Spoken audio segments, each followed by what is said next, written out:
Welcome to Journaling with Nature, the podcast for those who want to turn curiosity into wonder, a pencil sketch into a rabbit hole of discovery, a moment of stillness into a life full of joy. I'm your host, Bethan Burton. Let's open the pages of our nature journals and explore this world together. Hello, this is episode 167. I'm happy to be here with you again for another interview episode. My guest today is Garmendia. She's a multilingual translator from Basque Country and is actively using the Basque language in her nature journal and in her work as a way to contribute to the health of the language and culture. In our conversation, this theme of health and well-being came up again and again in relation to how creativity and nature can come together to contribute to our wellness and the ways that Annie brings that into her own life. Let's listen.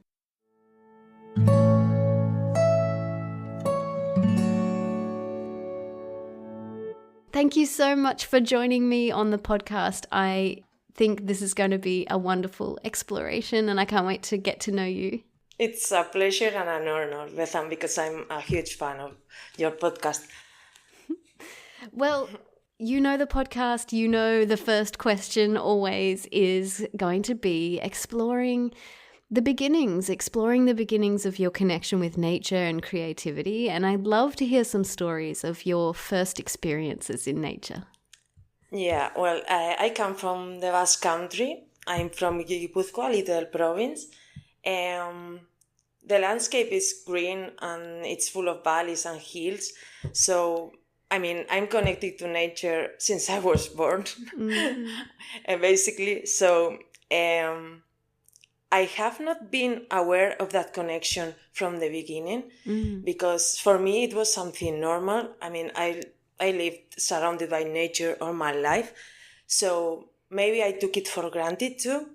But then growing up, you realize how important it is for you when you go outside to another country, or maybe, I don't know, when you travel, and you always get that feeling of, okay, this is okay, but it's not my hometown. I have to see green. I had that feeling of that need of seeing green every time. I miss it a lot when I go outside. Even now, I live in a flat, but I have a park outside, and I have a mountain 10 minutes away, so I see green from my windows. I really miss it when I'm in other places. So yeah, I've been that connection. I felt it since I was a child. I'm fascinated by this idea that you've brought up, that the landscape we grow in, the landscape we experience our childhood and our early years in, becomes a part of us, becomes a part of our DNA almost. It becomes a part of our being so intensely that you can't extricate your personality from the landscape and that feeling that the landscape brings you. It's a beautiful idea, and I love that you brought that up because I think that's really important. It is, and I wasn't aware of that, as I told you. But then, when you grow up and you start, because I did a lot of inner work because I suffered from anxiety, and I saw that was the way. I always say nature is the way. For me, nature is the way for everything. It helps me relax. It's like I always go back to it when I feel stress or whatever. I don't know. It's my happy place, really. And tell me about creativity. Your early experiences with creativity. Is it something that you've had all along, or you've come back to it as an adult? I've drawn and painted all my life. I think I was born with a pencil in my hand. Yeah, and I don't know. I painted as a child. Then I left it because, I don't know, we grow up and we have other things. And I don't know, when I studied in secondary school, I left it a bit, not a lot. I still went to art school some afternoons. But then when it came the time where you have to choose your career, I love languages too, so I was really into them, and I had translation in my mind. So I also have fine arts in my mind, but then everybody tells you that fine arts don't have a future. So so I said, okay, it's okay. I choose languages, so I will study translation. So I forgot a bit about painting and so, but translation also has to do with creativity. So I think it was good for me because I kind of I don't know, took that creativity from painting to translation. Yeah. And then I specialized in audiovisual translation for dubbing and subtitling. And it's really, really, really a creative discipline. You have to translate play on words and jokes and everything. So you have to think a lot. You have to find ways. And it has a lot to do with painting as well, or sketching. I realized that some months ago when I was sketching, and I was really thinking, oh, this is really like sketching in nature, in situ. It's like observing something deeply. So it's the same in translation. You have to take that text, that script, and think, okay, Gabriel García Márquez, the Colombian writer, said that translating is the deepest way of reading. And I think that the sketching in nature or whatever, in sketching in situ, in place, is the deepest way of drawing or seeing or looking or observing, right? You see more than other people do. You see more than people that maybe takes a photo and goes away. You are just there sketching and seeing all the details and everything, and it's like I don't know, it's more deep. And it's the same with translation too, so maybe I don't know, that likeness between them. There are not a lot of likenesses but there is, because both, but there is, and that idea in sketching that you're looking at a scene and you're taking it through yourself and you're translating it into a different language, really, because this is a visual language. You're putting it on the page with your own flair, with your own your own interpretation of that. And translation, I've always thought that, because often in language the joke is in the rhyming or the I'm fascinated by that idea that you can take a joke that is related to maybe the rhyming of words and then translate that same joke into a different language. Is very difficult. Must be very difficult, and like a brain puzzle or something. Sometimes I have a smoke coming out of my mind because you have to be so. Sometimes I mean, you have to find a way. There are techniques, of course, but always you have to adapt it, and sometimes you have to use another joke in your own language to substitute it. Or I don't know. There are a lot of ways. I adapt songs too, with rhymes and everything, the rhythm and everything, and that's another way. It is really creative too, because I mean, there are songs and it's another thing. But and we talked a little before we started recording about speaking a different language. You have to take on a different personality, and this is a fascinating idea. Like I said, I speak a very small amount of French, and I feel different when I'm speaking French. And this idea that you have to personify or take on the culture that you're translating into is a really deep and interesting human experience, I think.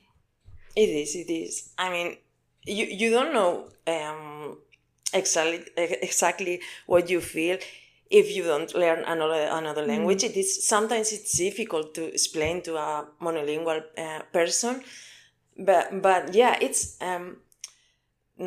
what you said. You learn another language, but you have to learn the culture too, because that's in the language. So yes. You are like a sponge. You absorb all the new things you're learning about the culture, about whatever, everything that the language takes. So you become another person. You don't sound the same either. You learn the intonations, the some words you use in that language that you don't use in your own language. So it's you become another person. I mean, not maybe deeply, but yeah, in a way. Yeah. I mean, you're not the same because you're not speaking the same culture, like to say somehow. You live in a region of the world that is surrounded by different languages. You are bilingual. Well, you're multilingual, but bilingual as your mother tongue. You live in Basque Country. I'm so fascinated by your cultural experience living there in Basque Country. And tell me a bit about growing up with Spanish and Basque as your mother tongues and your cultural experience there. Yeah, well, I've spoken both languages since birth, so it's like for me they're I mean I'm bilingual by birth, but it's true that with the Spanish, Basque language is like endangered. So how to say, few people speak it, so now the situation is not really good. So yeah, I had to take I translate mostly into Basque. I had options to translate into Spanish too, sometimes I do, but it was like a decision for me because I thought, okay, if I don't speak it, nobody will do it for me. So I had to take that decision of prioritizing Basque. Yes. And I choose, okay, I have work. I mean, there is translation into Basque.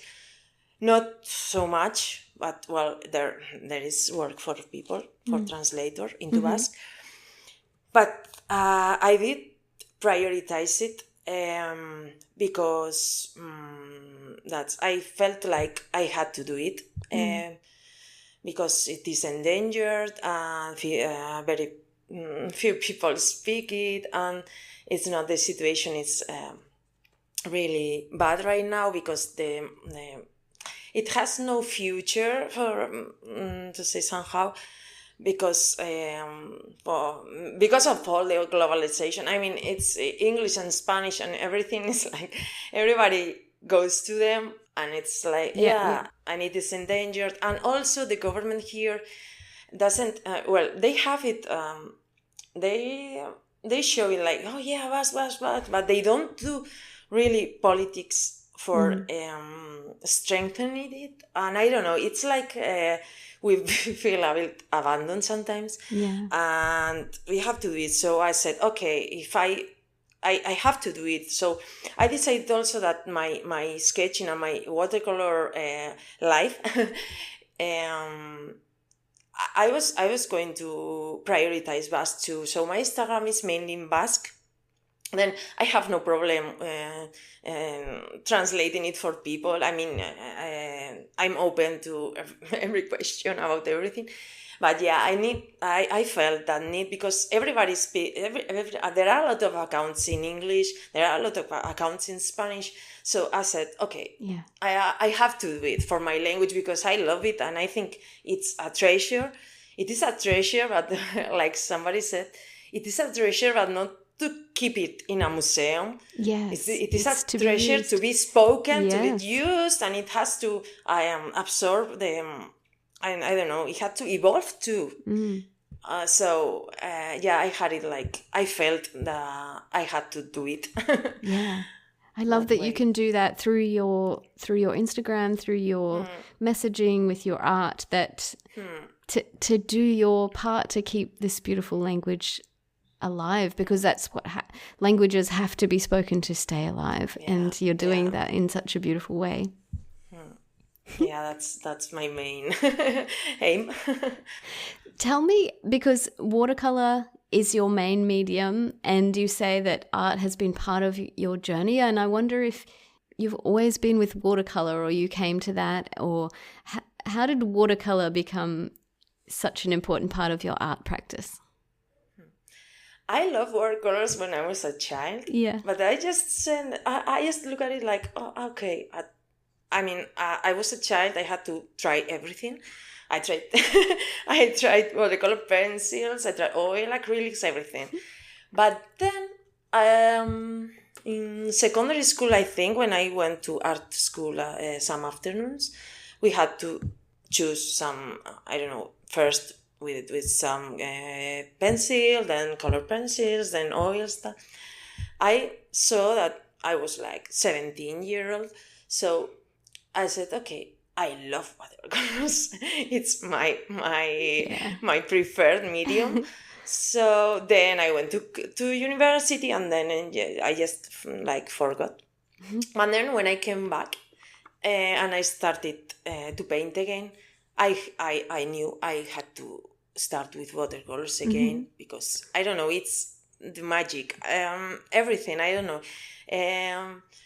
Oils have that smell, and it's like I don't know, they don't dry. It's more complicated, isn't it? It is, and also acrylics, but I don't know. I saw watercolors and say, okay, it's fast. It doesn't smell. It's like beautiful because it has that magic. I don't know how to explain it, but it has that magic that I don't know, other mediums don't have. So it's like, okay, this, and I really I like to try things, but. Different things, and I've tried also color pencils and pencil and graphite and everything, but I always come back to watercolor. I don't know, it has that magic. And also for sketching outside, I think it's I don't know, it's, for me, it's the easiest way for sketching outside.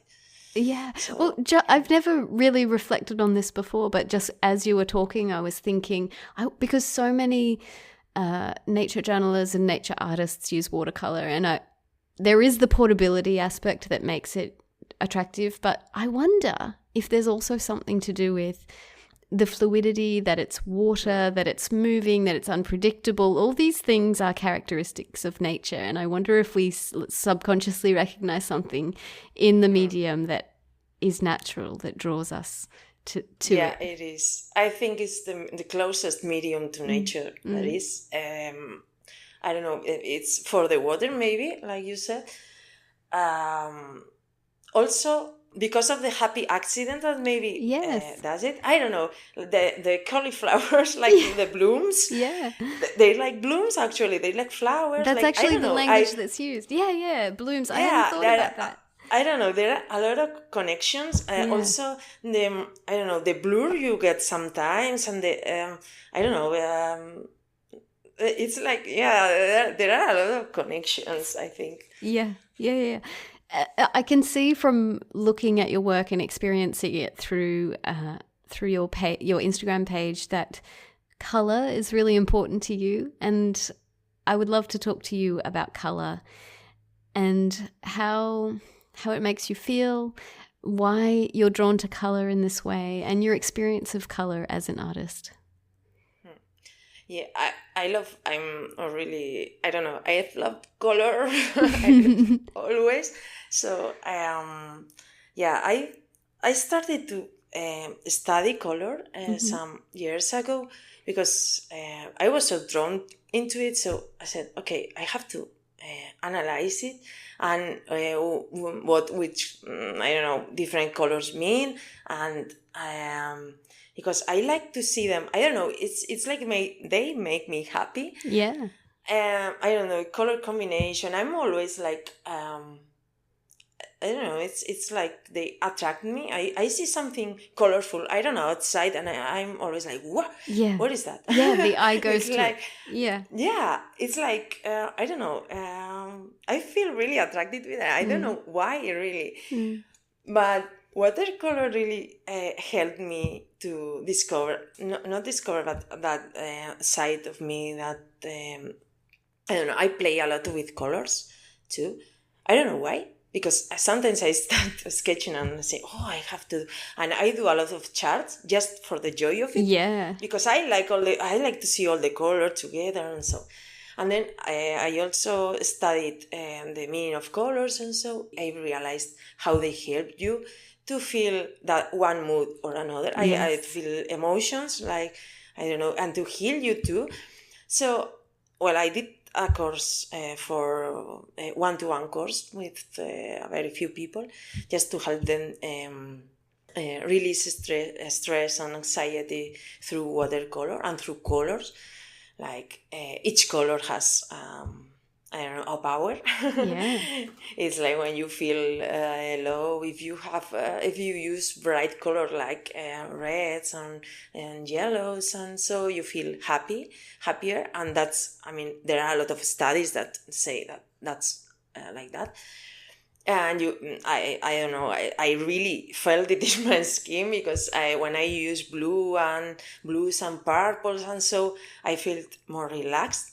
So I also use it for my own well-being, and I use it also with to teach people to get to that state, also to use colors and watercolor. I mean, they combine, they have such a power. I mean, it's really, it's amazing. Yeah. What you can achieve just with water and pigment and color.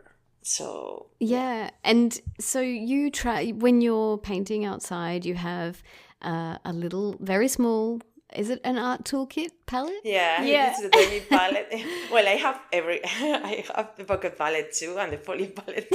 I can't resist it. I wanted to be a minimalist. I can't with art toolkit. I don't know, products, because I love them. I mean, they're like my treasure right now. Yeah. And the demi palette, it's really useful. I mean, I have 12 colors there, and I can't achieve everything with them, and it's so tiny, and so it doesn't weigh anything. So it's wonderful. Yeah. This is a wonderful thing about diving into color theory and practicing, like you say, and making color charts and just experimenting and playing with your palette to see what it can do, because it means, and I've had this experience myself, that your need for colors shrinks. You need fewer and fewer colors the more you understand what they do. Have you had that experience? Yeah. Yeah. And that's why, yeah. And I've done a collection with a limited palette, just using 3 colors. I mean, it's what I recommend to everybody to start. Just if somebody wants to start with watercolors from scratch, just start with 3 colors, and you can do a lot of things with the primary colors. And then when you have those colors and you know what you can do with 3 of them, then you can start adding. But I see a lot of people start from, I don't know, they want to start painting watercolors, and they buy this huge book of 48 colors, and I say, okay, you're going to feel bad because you're not going to know to control them. So first, start with few. I don't know, 6. Okay, 3. Maybe it's really intimidating. Few. But okay, 6. Yeah. It's like I can't do anything with 3 colors. Yeah, you can, but okay, you can buy 6, or 12. I don't know, but. It's important to start knowing your colors and knowing what you can do with them, because then also a painting, starting I don't give really big importance to the result of the painting, the finished painting, but I tell my students that they have to know mixing colors first. And a few with few colors, because that gives you also coherence to the painting too, because they then it's easy to to put a lot of different colors in a painting, and then you say this is I don't know, it doesn't work. There's something wrong with it. So it is easier to get that good result with just fewer colors. So that's my recommendation for everybody that starts. It is, it's easy to go to a shop and say, I'm going to buy that and that and that, or the biggest box of watercolors there is, because they're like candy. I know that feeling. I have a lot of watercolors, but then I don't know, you don't really need them. And I don't know, it's like it's better to have less is more in this case. Absolutely. And now that I know the color theory and I can do most everything with just 3 or maybe 6 colors, I wonder what I would do with those extra colors, because it just kind of confuses my brain, because now I know this go together, but the extras just kind of it's just a complication now, which is an interesting thing. It is. And so that's why I recommend when you want to add some color to your palette, take that color, mix it with every other color to see what you can get until you get used to it. It is interesting to have a chart of mixes of that specific color, to know when you really need it, because sometimes you don't, sometimes you do, but it's like it's important to get to know all the colors. Yes. Not like have everything there and start mixing that with that. So also watercolor, the less you mix, the best result you get. It's like if you mix more than, I don't know, it's 3 or colors, start getting muddy. Yes. So less is more in watercolor. That's my... Yes. I would love to go back to this idea. So you touched on it, but I'd love for you to explain and explore it a little more, that you offered sessions and they were like paint your wellness sessions, paint yourself well, kind of. I'm not sure exactly. Paint your wellness through watercolor. And this is such a beautiful idea, to bring someone into a one-on-one session. You do them is it through a video call that you do it with the person? It has different phases. The first one is like a video call to see with that person in which stage he or she is. So we talk about materials too. I recommend tools and everything. So I have the person, we do a video call, and then I give it's like I give advice also with music. Music that helps you with your emotions at that. Maybe if you are feeling low, but there is some kind of music that, I don't know, there is that is another world, because there are some frequencies that help you heal too.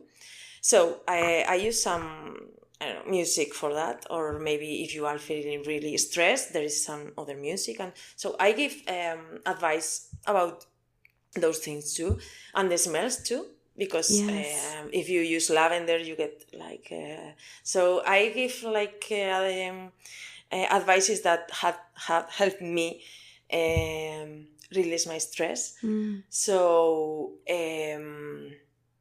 that's a part. So then I give also I record videos of really easy exercises for to start with watercolors, or also for people that are stuck watercolor artists that or they are afraid of the blank page. You know?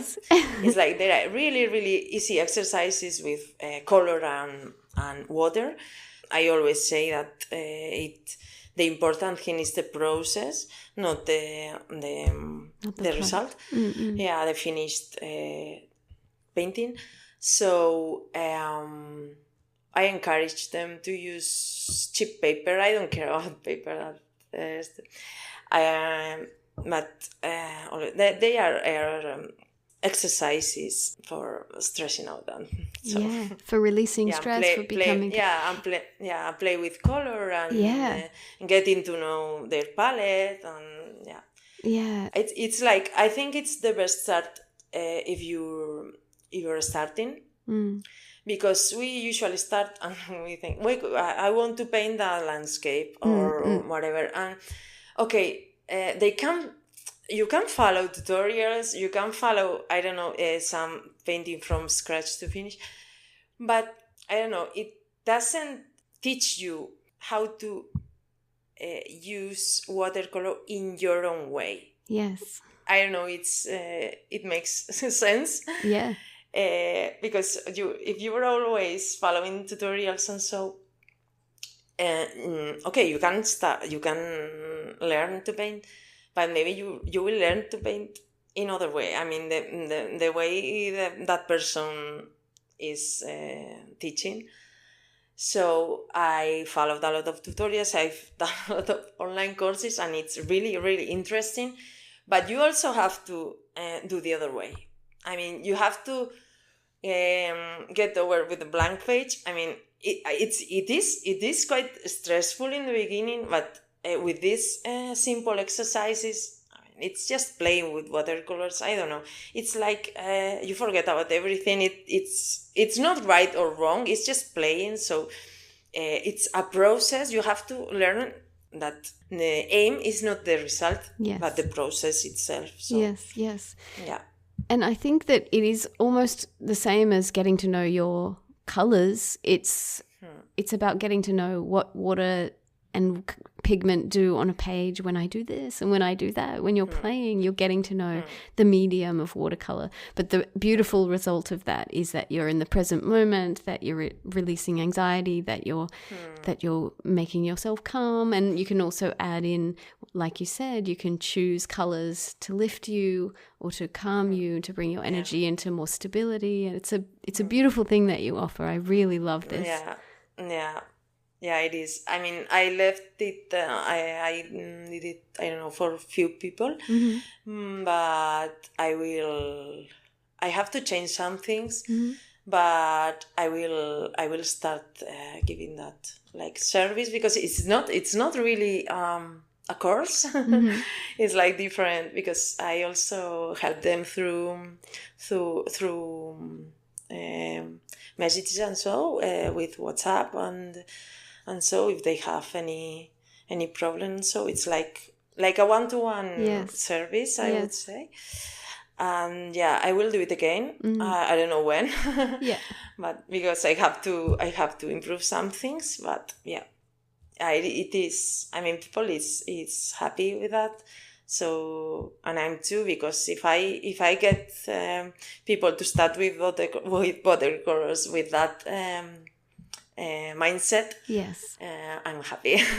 Yeah. I would love to hear your own experience, because I've read you writing about the benefits of being in nature and how that helps anxiety and helps to increase calm in your life. But then you add on the benefits of being creative in nature, and that's just the same benefit but boosted even more, combining creativity and time in nature together. And I would love to hear a little about your own experience of anxiety and how nature and creativity combined have helped you ease that. I always tell that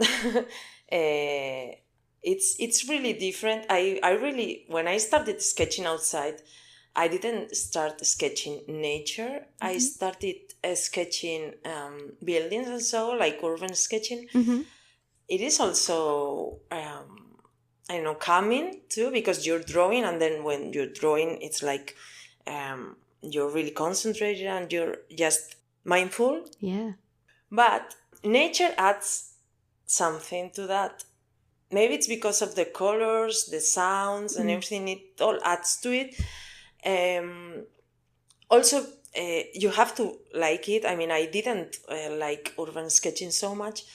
And I've always felt that connection to nature. So when I started sketching in nature, it was so different for me. I realized that time stopped. I was like, it was me, my colors, and I forget about everything. I was like, I don't know. It's really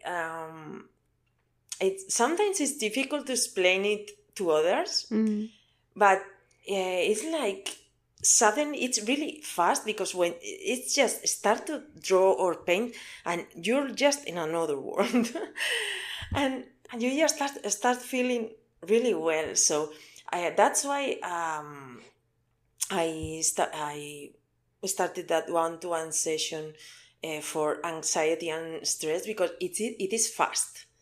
I mean, it's just you take a brush, and you just, the moment you take the brush, your feelings change and your emotions change.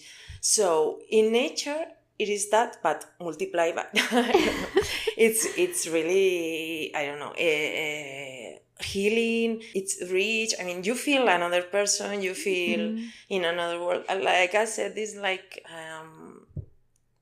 it's like taking a pill that makes you get. Yeah, for me, it's my medicine. I really, When you were urban sketching and then you started shifting your subject towards nature, was there a moment that happened, or did you just sort of, you were drawing buildings and then, oh, actually there's a beautiful tree next to this building? That's it. That was the moment.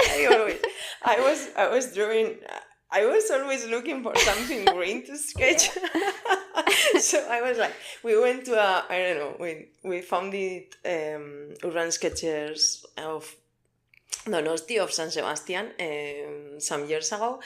And we meet once a month. I go sometimes when I come, but when we were meeting in, I don't know, in somewhere with, I don't know, a lot of buildings, and I was just looking for something green or flowers or whatever to sketch. Yeah. And so I said, okay, maybe this is not for me. Well, it is. I mean, you meet with people, and it's like we have really a good group, and we enjoy a lot, but it's not the same. So I said, okay, I have to go. I go hiking, so I have to bring my sketchbook and my paints to the mountain too. So it was so different when I was there just sketching for myself. Yeah. And it's here. It's not so. Urban sketching started to become popular some years ago. Not so many, maybe 4 or 5 here in the Basque Country, I would say. But then nature journaling and nature sketching, it's not so popular. I mean, there is not a community. So I would like to create one. I don't know how. I don't know how yet, but I would like to connect those art with nature and sketching. So I don't know. I had to figure out how, but nature sketching for me, it has been a game changing. It's like, okay, it's different because maybe you have to. I go hiking with people most of the time. They are not sketchers, so it's like sometimes you don't have so much time, and it's like But I do like quick sketches, so I spend, I don't know, 10-15 minutes most for a sketch. And if you don't have time, okay, you just sketch a flower or whatever. And it's like, okay, but I prefer nature sketching than urban sketching. I love this about your work because it makes that idea, because people have a lot of barriers to beginning, and you mentioned like fear of the blank page. That's a really big one. But another one that people say is, I don't have enough time. And your work really showcases that you can get something great and therapeutic and exciting and fun done in 10 minutes. And I really like that. Quick sketches help you also. They really exercise for making things much simpler. Yes. And also it's like it is okay. It is okay. I'm not against long sketch. I mean, I can be in nature and sketch just one landscape, and if I have the time, I can do it. And it is okay too, because you observe the details, you get everything down on paper. But I always say that quick sketches help you also to lose fear. Maybe I don't know. It's just a quick one. It doesn't have to be perfect, so you don't lose yourself in details. So it is a good exercise, and for me it works because it has a lot of benefits. I mean, it's quicker. It's like sometimes you just sketch a flower or whatever, or a leaf or a bag. I don't know. I mean, either way, I don't care. You can do long sketches, quick sketches, but sketch. Yeah. This is good advice.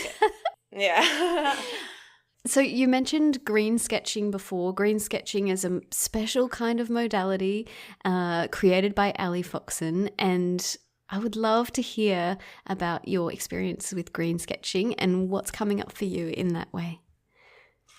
Yeah, I came across the green sketching handbook by Ali Foxon, and I thought it was just the same time I launched my service, my one-to-one service. So I thought they have a lot in common. Yeah. It was just sketching. I mean, it's basic. I think it comes to really the basic of drawing and nature and their connection. So I thought it was a really good way to attract people into this world, nature sketching world. I mean, and I saw she was doing this green sketching ambassador program, and I thought, okay, so this is really interesting. Maybe I'll do it, and I can learn how to teach people and how to attract people to this world.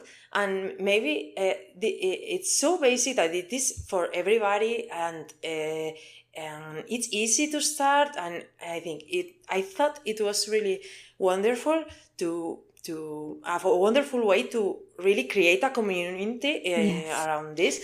So I'm doing it in September, this September. Fantastic. In some weeks. Yeah, I'll do the training with her. So yeah, I'm really looking forward to it. This is so good, because as far as I understand green sketching from having Ali on the podcast, that green sketching is entirely 100% about the process and not about the product. And that's it. Yeah, and she talks about being a joy spotter. And so using creativity and pairing it with nature for the sole purpose of the experience and the joy of it. And I think this is just so beautiful, and I'm excited to hear how it goes and your next steps with the green sketching. Yeah, we'll see. Maybe in some months, I don't know, we will have a really nice community of nature sketchers, green sketcher, nature journalists, whatever it is, but always connected with nature. This is beautiful. I hope so.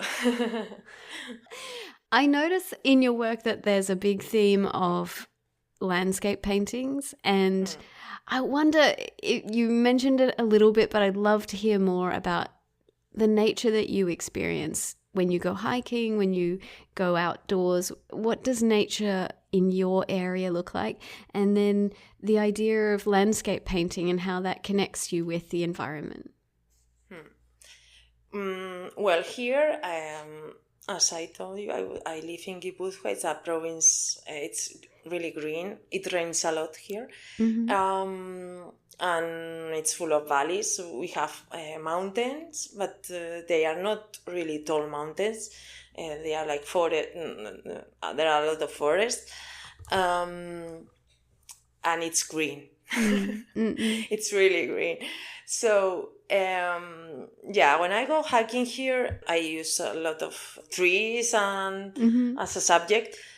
And then when I'm sketching there, it's like I told you that you are aware of things that you are not when you're not sketching and just looking, like the sounds. There, I don't know if you're sketching a river, the sound of the river, the smells, I don't know, everything. It's like you're in the nature more than when you're just taking a picture or whatever, or just hiking, because here a lot of people goes hiking, but they go hiking really fast. Yes. It's like, and they're like, no, you have to get to the top and then go, and it's like they're checking time all the time. And it's like, I like going slowly and seeing everything. I mean, it's just, I look also the path I'm following. I'm always looking right and left and seeing, what flower, look at that, look at, and I'm just, sometimes I feel like a child because because everybody say, what? And suddenly, and people, what? And I say, look at that flower. And I'm like, and I stop, and they're like, okay, well, let's go. And I say like, no, I have to, maybe if I don't have time to sketch it right there because I'm with other people, I just, I take a photo and maybe I then look on with Google Lens or the app with a cell phone that tells you what it is if I don't know. And I'm like that. I don't like going so fast that you can't see what surrounds you, and that's basically with everything. When I'm sketching, I'm like, okay, I'm going to sketch this, and I want to look at that, and I'm going to hear the sound of, I don't know, the wind, the river, the trees, whatever. But it's like, I have to. You feel like part of nature. Yeah, so you're kind of even more than normal. You're in the landscape, and I think what you're describing, it's a multi-sensory experience, and we have whatever the dominant sense for most of us, it's the visual sense. That is the thing that we pay attention to most, and yet we have this whole other suite of senses that we can tap into. And when you do that, I mean, you're talking about wellness, you're talking about painting yourself to calm and releasing anxiety. Those things happen when we pay attention to our senses. Paying attention to the senses is a very fundamental part of mindfulness and meditation. And I've actually read you describe painting as a meditation, and what you're describing is this whole sensory experience that connects you with the world and brings you into the present moment. I always say that painting is my creative meditation. It is not like true meditation. Well, like I think it is. But it is, well, maybe it's mindfulness. The concept. I don't know. But I call it creative meditation because it is for me. I mean, it works. I meditate too, but always I don't know, painting, sketching always works better for me. I don't know. It's my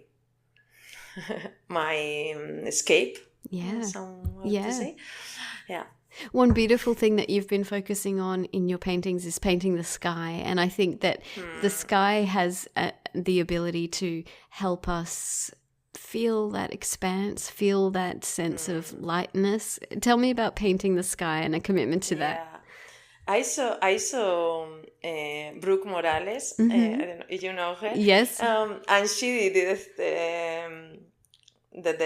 this daily sky challenge, and I said, "Oh, that's really good for doing it every day, and it's easy, and I can't focus what I see from my window." And I said, "Okay, I'm going to do it." So it was really. It is fun. I am not doing it daily because I went to on holidays and I was in nature and I just sketched nature and I forget about the skies. But when I'm at home here, I sketch it, and it's like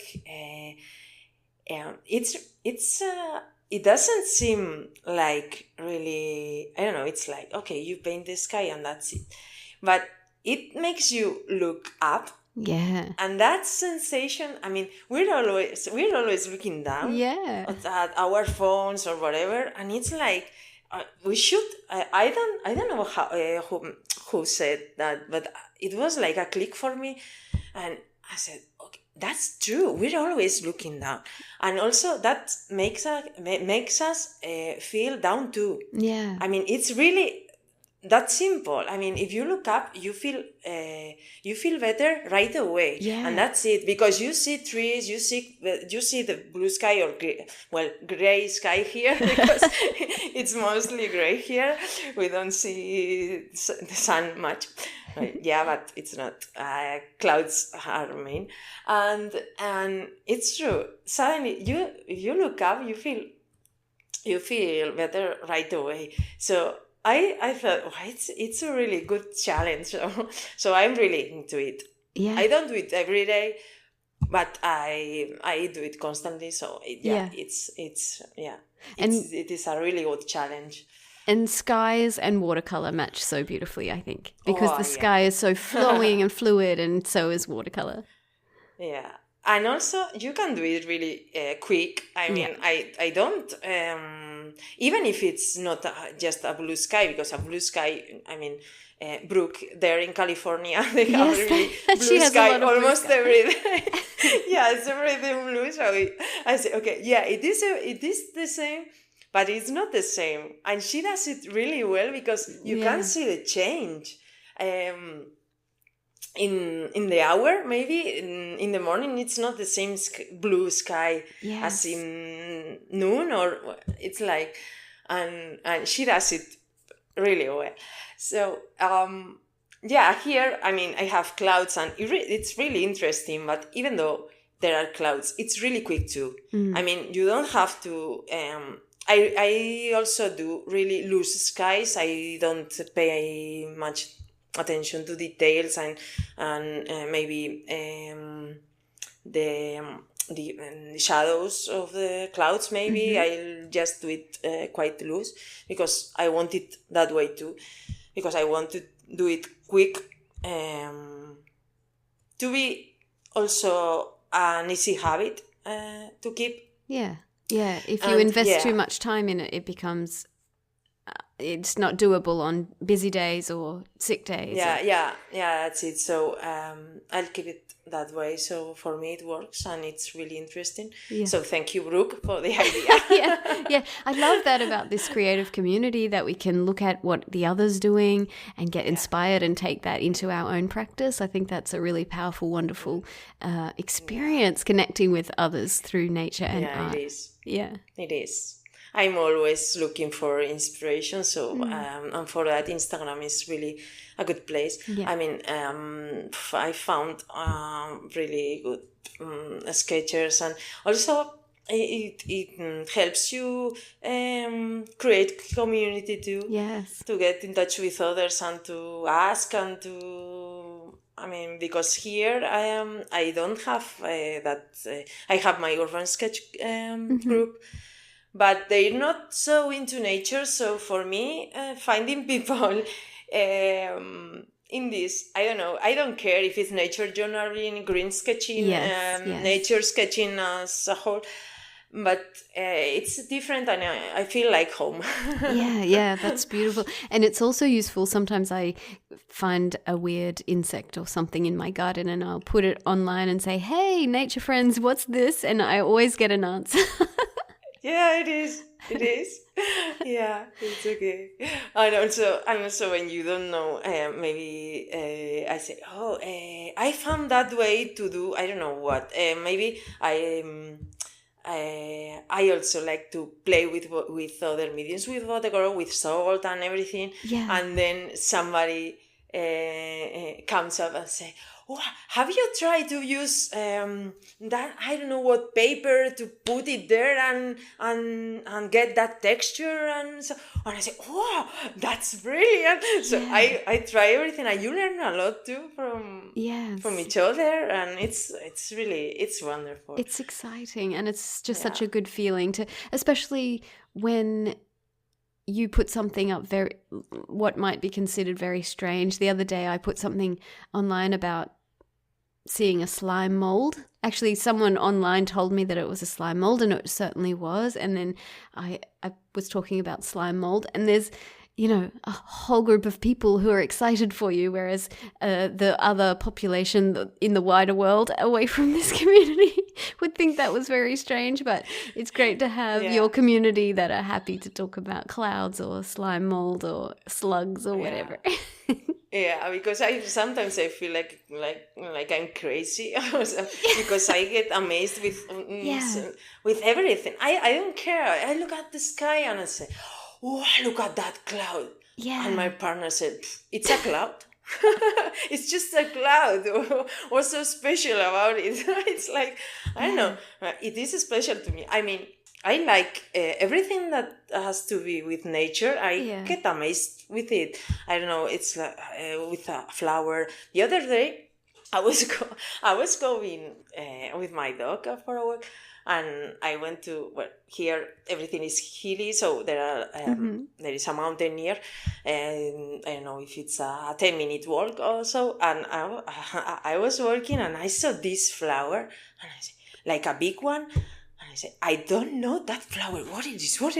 So I just didn't have my sketching kit. So I took a picture and I looked with the app of the mobile. And I said, oh, it's the flower of the passion.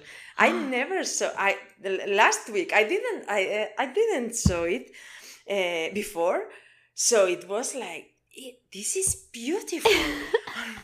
How on earth I haven't seen it before? So I sent it to my mother, because my mother loves flowers and she has a beautiful garden.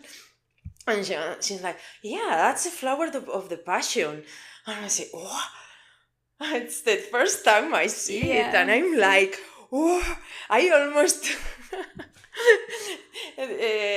turned back and came home. But I say, okay, I'm going to finish the work for my dog and then I'll come home. But I was really excited just for a flower. So when I tell people are like, okay, it's just a flower. What's so special about it? It's just a flower. But isn't this beautiful? Like, no. Yeah, because you mentioned before, I feel like a child sometimes. And children walk through the world because they're you've just described seeing this flower for the first time. And when you're a child, you're seeing all these things for the first time. And they have this openness and a joyful fascination and just amazement and wonder at all these things. But as nature artists, nature journalists, we also, and I feel like it's some sort of magical superpower because we get to experience the world in that way. We get to live in wonder. And I think that's just a magical place to live. And it increases the joy in our lives, I would say. Something that children have that I love, and that's so a characteristic of the nature journaling, is the questions you ask yourself about and they're always asking, and I think that's beautiful. I'm really looking forward to work with children because I haven't yet. So I love that they ask everything, and it's like sometimes they have a really sometimes not always their questions are really good. I mean, I really get like, wow, I didn't have that question before, so I didn't think of that. So it's like you I mean, I love children when they ask questions. I mean, they're really interesting questions. Yeah, this is beautiful to notice that that they're in their openness. And I think also we as adults kind of get self-consciousness, and we don't want to appear like we don't know everything already, and so we have a reluctance just to throw out the questions and to question yourself before you question the world. And this openness is so beautiful. I would love to talk to you about, you mentioned before about traveling, and I noticed that your sketchbooks are often travel themed. You take your sketchbooks with you when you're traveling, and tell me about the experience of keeping a sketchbook when you're on the road. I travel with people mostly, so I don't have much time to sketch sometimes, so that's why the quick sketches. But lately, the last vacations, we always go to, with my partner and my dog, we always go to the Pyrenees, to the mountains. So my travels have been really connected to nature. So I always bring my sketchbook, and it's what we talk about, that connection you get with a sketchbook that you don't get with some pictures, because people when travel, they take a lot of pictures. I still take a lot of pictures because I do studio work too, because you can't sketch everything, that's right. But I love hiking, sketching, and that's what I've been doing lately. I would like to do to go to other places to sketch more than nature too. But I always get back to nature. I don't know if the Pyrenees or somewhere else, but always connected to nature. I would like to go to I don't know, to the north countries like Sweden or there to sketch the landscape there, but maybe next year we'll see. Do you have the same feeling that in putting that experience down on paper, you remember it more vividly, that sensory experience captures it in a way that a photograph can't? Yeah, because you remember the sounds, you remember everything, and that you were doing and was happening at the time you were sketching. The sounds, the people that passed, that ask you, I don't know what, which color is that? Oh, it's beautiful. Oh, it's how many times? All the things that happen while you are sketching, you remember them, and also you remember the subject you are sketching much clearer. I think, and that's a really good thing for keeping memories. I mean, it's much better than a picture that we just take a lot of pictures and they just stay there, and we don't look at them anymore. So, but a sketchbook, when you get back to it, you remember everything, and you say, okay, I also write in the sketchbook sometimes. And lately I've been doing something like nature journaling, but not so. I'm really new, so I'm just putting some bits, and I don't know, I'm just putting some data that I look. Normally, if I'm adding some data, I add it later, because I'm not, I don't know how to say, I don't know much about botanicals and species, and so I look after, and then I write things and data, and so.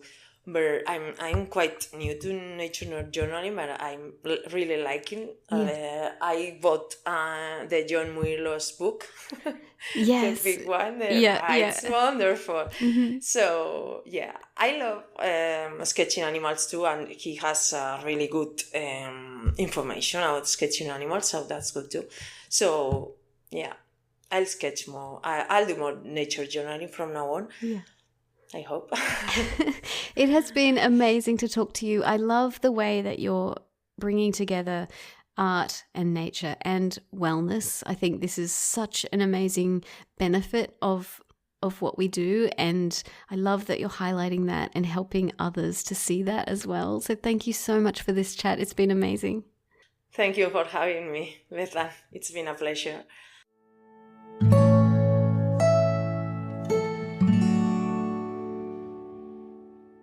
I hope you enjoyed this conversation with Annie. I really liked the focus on the different ways that nature and creativity and colour can contribute positively to our well-being. This is such a great area, and maybe one we don't talk about enough. There are so many positive things that come from not only being in nature, but combining nature and creativity, especially in the way that Annie talked about it, leaning into the joy of it all. Please go to the show notes where you'll find links to Annie's Instagram and YouTube, as well as Ali Foxon's website, where you can learn more about the green sketching movement.